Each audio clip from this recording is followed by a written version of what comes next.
drums? I mean, I've always had kind of a calling to music, and whatever I touch, I instantly get good at. And the drums are already easy. I mean, you drum on yourself naturally anyways. In the car, on the steering wheel, in your room, just drumming to yourself. And I felt like I could drum to myself, but I could drum... Sorry, I wasn't expecting this to fall in.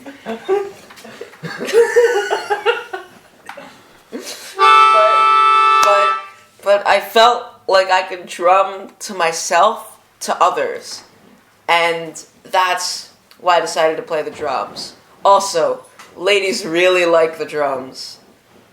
Not me, just the drums. Alright, so it was poetry slam night in Wisconsin, and me and Winston, we were in 3rd grade, and we went down to the bar, and we had a few drinks, and we came up on stage, and there's this dude just sitting on stage named Ezekiel, and we didn't know what his deal was, but we were ready to take him down, so we come up with something real quick, and then we just slam, and we slam, and we slam, and we have this rhythm going, and this intensity, and we just slam Ezekiel, and then he slams us back. He slams us hard. He slams us back so hard.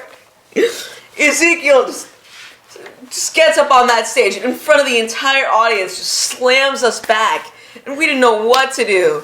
So then, after we were done slamming each other, we went to the back room, and we slammed this. We went to the back room, and and we slammed this idea together, this band, and this is a result. This slam band is a result of our slam jam. I'm gonna repeat that. This slam band is the result of our slam jam, and that's. I'm done here. So Colander Chair Brigade, which is the title of our 2nd album, honestly, we tried to make it so it flows together with different genres of music and different influences that kind of just piece together into one collective mold almost. I just want it all to piece together, So with the drums, basically what I did was I repeated myself a lot. So I repeated the same basic rhythms, and I just added different sounds to it. So one of the basic rhythms was a whistle, so just... And then I kind of added that. Well, one of the basic sounds was a whistle, like a... And I just added that to the basic rhythm, so it would be like... Ba-da-ba-ba-ba-ba. Kind of like that. And then my next basic rhythm was like numbers. So like 1, 2, like that. And then I would just add different stuff to that, and I would just repeat it throughout the entire 1 hour and 8 minute long album. And as a result, it all flows together, and it's easy listening because all the songs, the drum part sounds exactly the same, so it gives you a lot of time to focus on the other instruments, including my vocals. Alright, we're done. Well, basically, the idea behind our album was intense, complicated lyrics, really, really complicated theories and ideas that everybody can understand. So we divulge into botany and like these complex scientific ideas, and we just break them down to their most basic forms. So when we talk about chemistry, we just talk about elements like air, earth, fire, and water just combined into chemistry and just making something beautiful of the earth. And we just tell the story and explain these ideas that we can just melt down into visions. These ideas that we'd melt down into visions.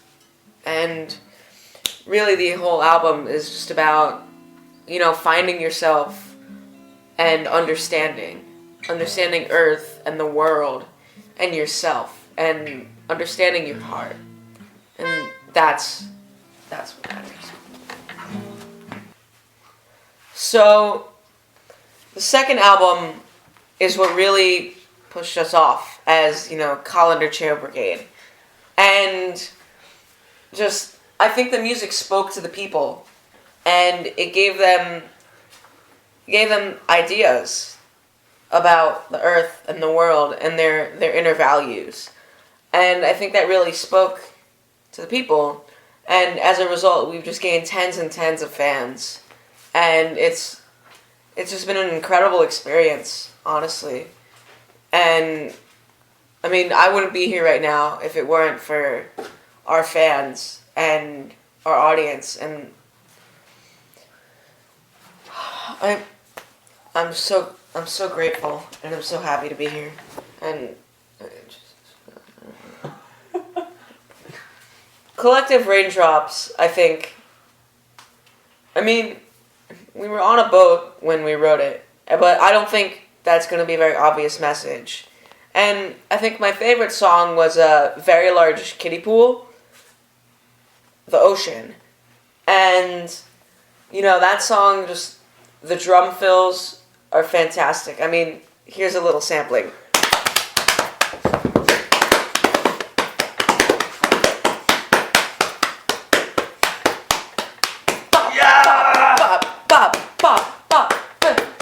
Collective Raindrops, ocean, ocean, ocean, ocean, oh. That's just a small sampling, very, very impromptu, kind of a, just a little jam, kind of a teaser of what you can expect with Collective Raindrops. And then, the lyrics on that song are kind of moving and flowy. Another single from that album, The Desert of Liquid, Ocean, is it's similar to the other songs, but it's different because this one reaches out to the audience. And, instead of just, it goes against the core themes of humanity. And, just as a result, it creates a harmony and creates this image in your mind of just peace and serenity and happiness, which I don't think is seen in a lot of music nowadays. And I think that's important.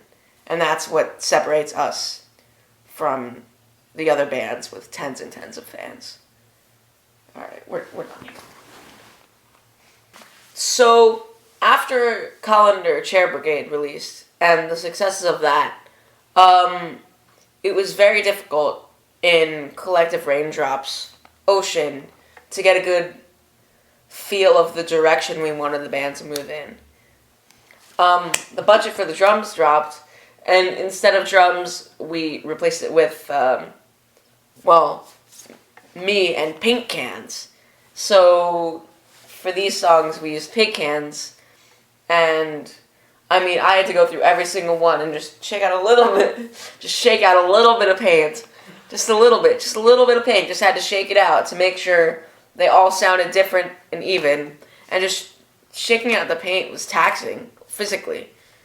And it's just a difficult process to get these paint drums prepped for the kind of work that I wanted to do, and the kind of success that I wanted to have with the album. And I think that eventually we overcame the challenges, and I think that as a result, we're better for it, and we survived, and we just plowed through these difficulties, and we made it. Alright, we're done. So, hello, my name is Winston Pennywhipple. I am 49 years old right now, and I play the guitar in Colander Chair Brigade, okay? I got into playing guitar back when I was a wee young lad. I was born in the African savannah. My parents conceived me while tripping on acid and also starving. And I was born under horrible conditions. We moved all over the world, and I'm a very worldly man, so I learned a lot in my time. I learned that in India, you can get married to anyone you want by the time you're 5 years old. I had like 6 wives back then. I also, when I was in Japan, I learned it's not very hard to become a pop idol if you can just grow a beard. Unfortunately, I can't.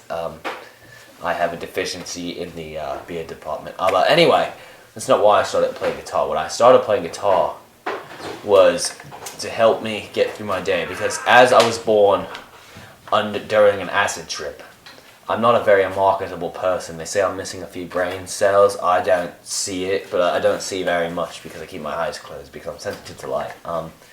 But you see, what happened was I started playing guitar on the streets to make money, and I started out really bad, playing songs like this one that I wrote when I was 7 years old.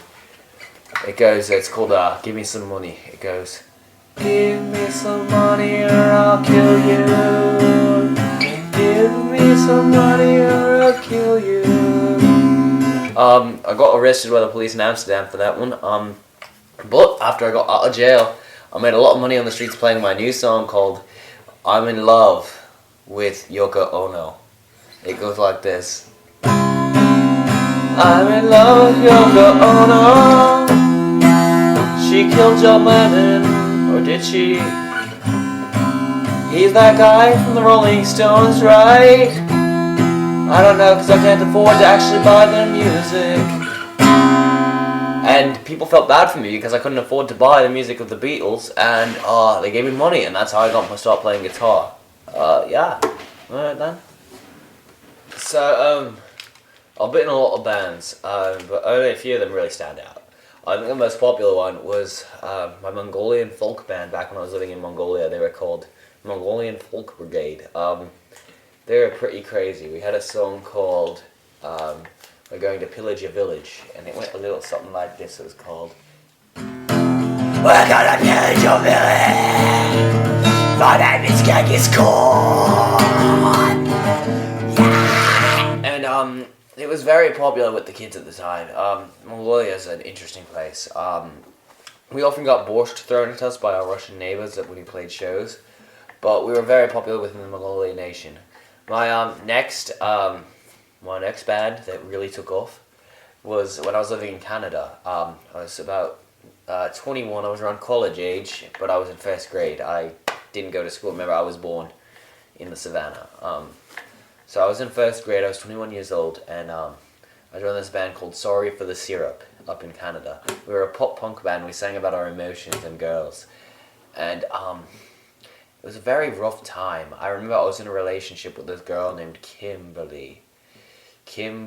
Not Kimberly, but Kimberly. She, if you didn't put the emphasis on the M like that, she would do very, very bad things to you. But at the time, I was into those sorts of bad things. So it was a very disturbing relationship until eventually she cut me off. She just stopped seeing me, and so I joined Sorry for the Syrup, and we wrote a bunch of love songs trying to bring her back. But it never was the same. It was just never the same. So this is a Sorry for the Syrup song called Kimberly Come Back to Me.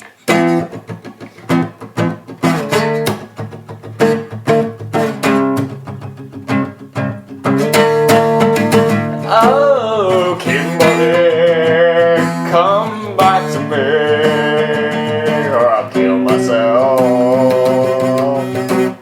You're not coming back. I'm sorry, it's just such an emotional song. It gets me every time. Please. So, when I was in 5th grade, I lived in Wisconsin, and I met this little boy named Jake. He'll tell you we were in 3rd grade, but we were definitely in 5th. That kid's a fucking liar. Anyway, we were hanging out one day, and I was like, hey, let's go to a bar. I was 28 at the time, so it was totally, it was cool. It was cool. I took, me and Jake, we went to the bar, and there was a slam poetry night going on. And there was a little Hoosier over there. His name was Ezekiel. And he was just sitting there on the stage doing nothing. Everyone was doing the poetry, and he was just sitting there. And we're like, hey, man, let's do some slam poetry. And we made some beautiful, beautiful words about life and death and Ezekiel. And he just had an aura that attracted us. An aura that just, it satiated something inside of me. And finally, he stood up and he started slamming us, and that's how we knew he was the one. And that was the beginning of Colin the Chair Brigade. After that, we got together one day. My friend Jake, I think he's probably in. We were still in 5th grade at the time, and we got together. And he played drums, as you could tell. I played the guitar, and Ezekiel played bass. We all shared vocal duties, and we wrote our first song called Wild Ride Dingo.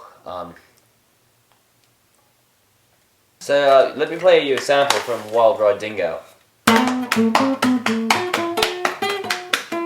Wild Ride Dingo to the outback.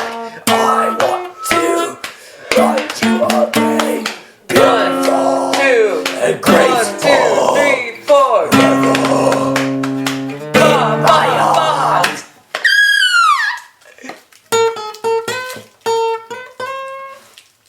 That's Wild Ride Dingo for you. Our second album, Colin the Chair Brigade, a self-titled album. That was what really got us going. It got us at least 6 fans. It was wild. It was a wild album. And one thing in particular sticks out was the writing process. The album was about 1 hour and 8 minutes long. It's a pretty long album. And I remember I wasn't able to contribute much lyrically to it because it was all about science and the earth, and I don't understand that. I'm a man of passion. I'm a man of love.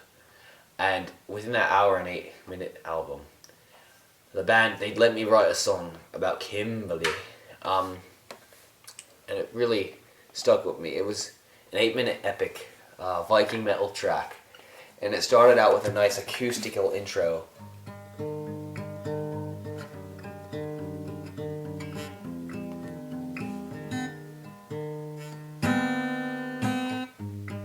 Something like that. But then it went to like a crazy like Metallica riff. It's like, and then there's a little break in the middle. It's like a sexual Indian fantasy. And I remember during that part, Jake has a really, really nice drum fill where he goes like 1, 2. It just really solidified my emotions, and our lyrics, they were like, Kimberly, come back to me. Forever you'll be in my heart. No matter where you may roam, I'll always be hiding in your room. It was just so romantic, and I don't know, I guess Kimberly didn't like it. She filed a restraining order against me and the band, despite not meeting any of them. But I just think that album really spoke to a lot of people because it talked about life and the world at its smallest elements in a way that people could understand, and most importantly, it spoke of love. Love. Love. Love. Love. Love. Love.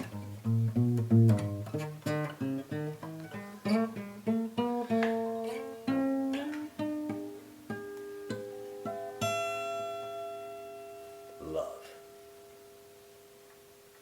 Our album Collective Raindrops Ocean was a very ambitious project. It didn't use very much guitar. It actually used a lot more keyboard.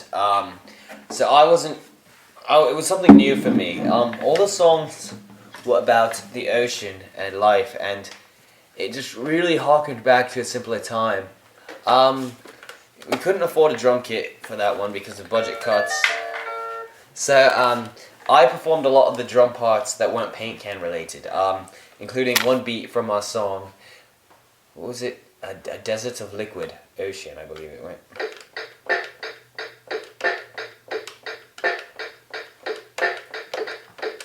Something like that, with a nice little music box melody going.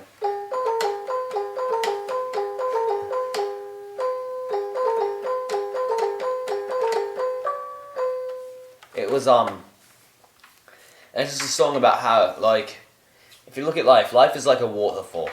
We're one in the river, and then we're one again after we fall. But as we're falling, we're all individual drops who are experiencing everything candidly. And the album was just, I feel like that was my magnum opus. It was just so good.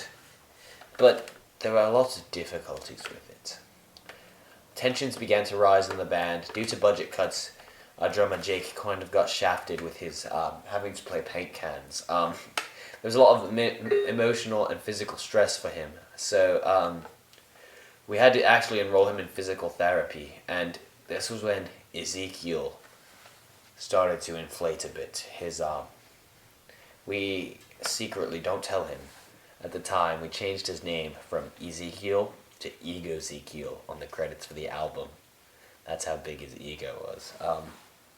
His ego was almost as big as the soaring choruses on our album. I remember there was one song called Giant Kiddie Pools Ocean, and it was actually about Ezekiel. He doesn't know about it. It's like, we sail through the ocean forever, but there's a man in the boat with us, and his ego's so big that we're gonna sink. It was a very subtle reference to how Ezekiel was trying to control the creative direction of the band. That was actually the only writing credit that me or Jake had on that album. It was very rough. I was at my breaking point between my thoughts of Kimberly, the fact that I was, I had failed the 5th grade because of the band. It was all starting to pile up, and I had a mental breakdown when we were recording the album. I kept it secret from most of the other guys in the band, but I had a breakdown. That's why it actually began while recording the Kiddie Pool song. That's why the outro sounds like that, because I was losing it. It was a very, very rough time in my life, and while the album is my favorite work I've done, I don't want to go back. So the first time we toured was actually for our album Collective Raindrops. We called it Collective Miles. We toured all across Europe, and it was a very, very interesting time in my life. I remember we were all 3 sweaty dudes living together in one RV, just driving across the European Union, and it was beautiful. The countryside was so green, it reminded me of Kimberly's eyes. Anyway, we were on tour with a band called Spotted Walrus. They were pretty crap, not going to lie. They played like death metal, back like I used to play in my younger days, but they weren't good. They sounded like a bunch of whiny little girls. They were like, I just want to go back to my hometown, Robbie, my girlfriend. And it's like, you're writing songs about your teenage love. How pathetic is that? We're writing about real stuff, like Kimberly.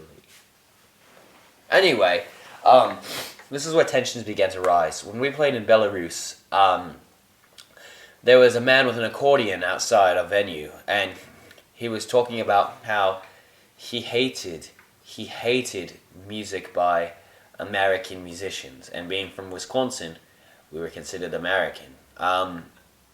So he was protesting on music, and Ezekiel got angry. Ezekiel always carries his trusty melodica with him because he has a hard time speaking, so he speaks through music oftentimes. The first time he ever broke a melodica was bashing it over the head of this accordion man who was protesting on music. I remember the man died. The cops were following us for the rest of that night. We were being chased, actually. It was a wild RV chase with the police. And it was weird. They were shooting at us, so we had to throw the extra paint cans we had from Jake's drum set at them to throw them off our trail. I remember we broke one of their windows, and hey, shut the fuck up, you little loony! Sorry. Sorry, that was Jake. He doesn't always understand respect. Anyway, I remember we threw paint cans at him at the cup, and he missed all his shots. He popped one of our tires, but we still kept going. But we broke his window, and we may have killed him. We haven't seen him since, so we just assume he's dead. It was a wild tour. Well, I play the melodica, and it's a fun instrument. People keep on calling it bass, and it's clearly not a bass. It's anything like an alto. Has middle C on it. I just kind of found it one day, and my mom said, "Hey, you should check out." And I'm like, "Okay, Mom." And then I bought it. And I know how to play other instruments, just I'm not very good at it. So, doesn't really speak to me. It speaks to itself, I guess, if you have to call it that. Sounds half decent. You know.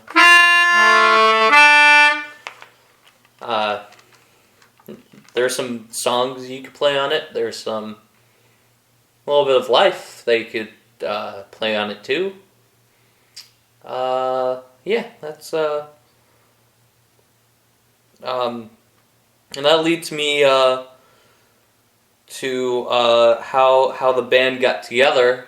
I was right as I bought this. There was a slam poetry going on.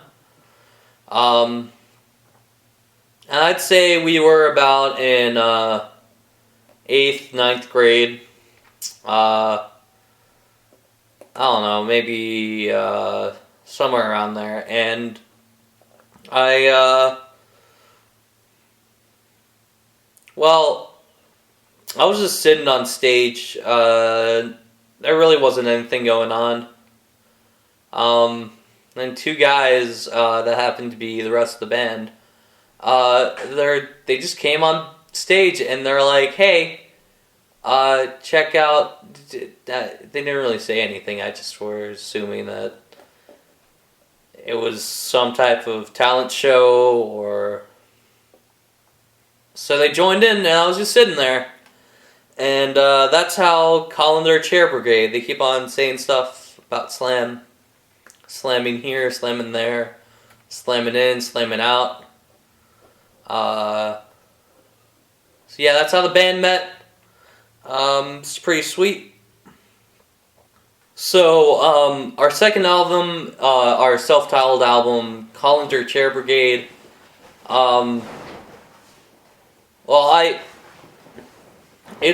It's about music and what music does to us as individuals. So I was playing the Melodica, and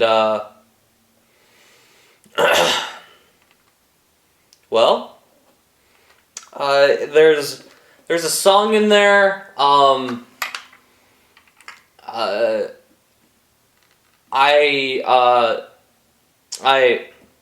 came up with the name. It was something along the lines of Strainer Couch Army, and it was even though the name doesn't sound like it, it's a song that I wrote about us and how we are all in this. And the song goes a little bit like this.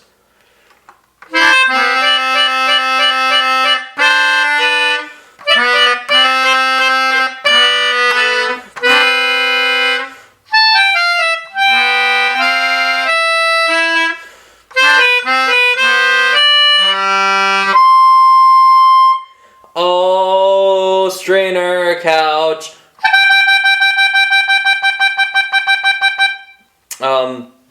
Just a little bit of that genius thrown upon you. Jake had a really great beat. In that song, it went like 1, 2. I'm no percussionist, but he is the true mastermind of all of that. he knows how to write his songs. There's a song, there's songs on that album, and those songs equal an hour and 8 minutes. It was a great album,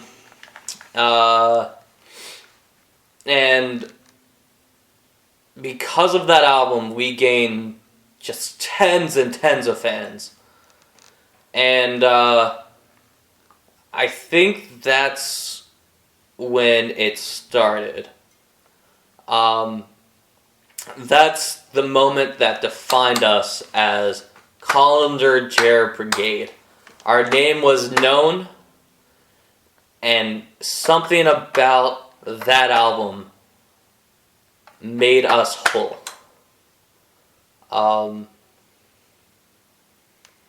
The next album was called Collective Raindrops, Ocean.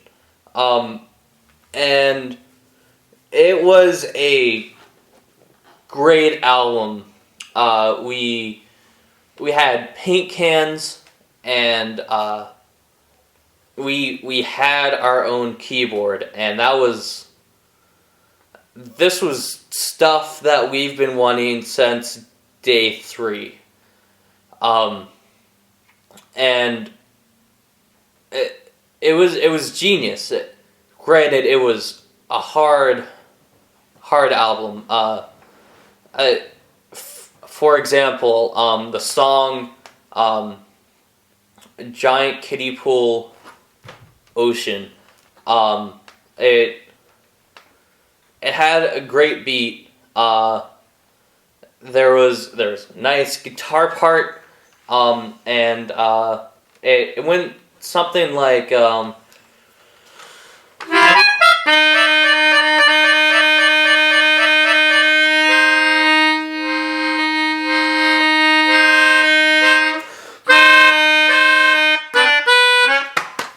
one, two, three, and it was great. I feel like the vocals were what tied this album together.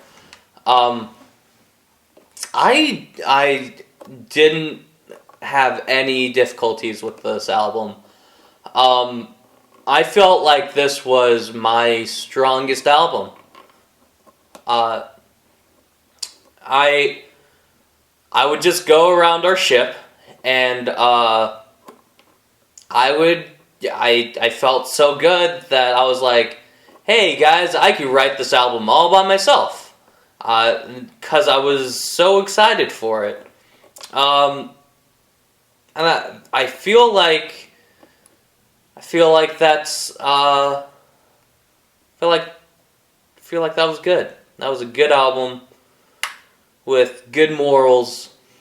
Yeah, it was just a great time together. I particularly liked Desert of Liquid Ocean.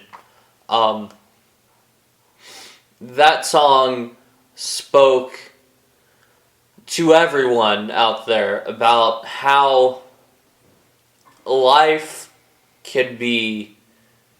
So, as you can tell, tensions were rising in the band, and we weren't getting along together. Jake was being a combative little punk, and Ezekiel was being an egotistical boss bag. And but we started on that tour to kind of rekindle our relationship. We were becoming friends again. So we wrote a song called Together, and in parentheses, the band is getting back together, sort of, maybe a little bit, maybe not quite exactly, a little bit like that. And it was a 12-minute epic. It featured a string ensemble. Actually, we had the Norwegian Symphony Orchestra play it for us. It went like... Boom,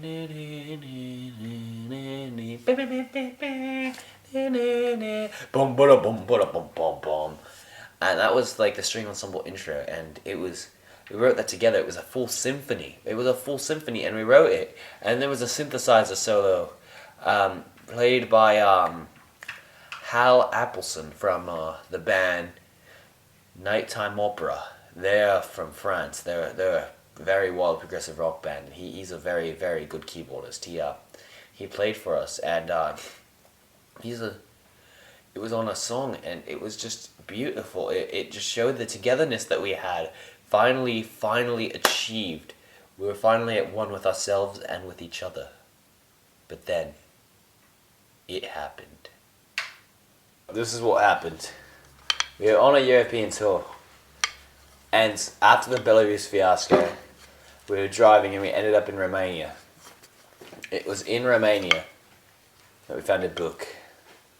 A classic book you may have read as a child. It was The Berenstain Bears. Now, our good friend Ezekiel was a big fan of these books, but he made a mistake. He thought it was the band Steam Bears with an E. He found a book in Denmark, and it had an A, Berenstain. He suffered a breakdown.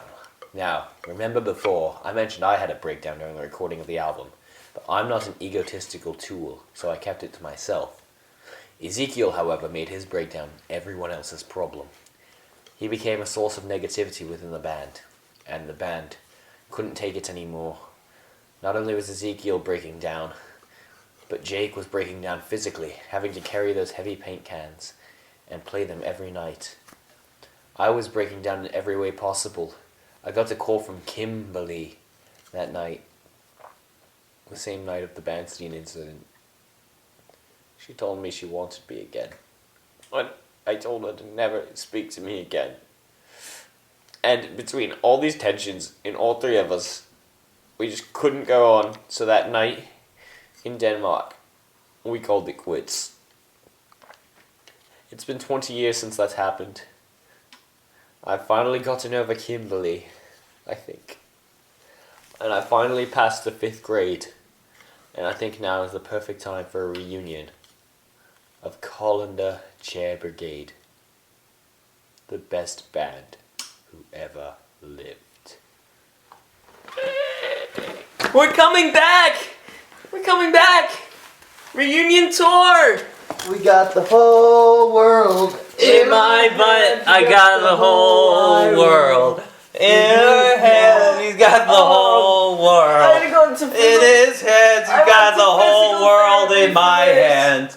I got the whole world. In my hands, I have the whole world. In my hands, I got the whole world. In my hands, I got the whole world in my hands. We're never coming back! We're coming back, 2012.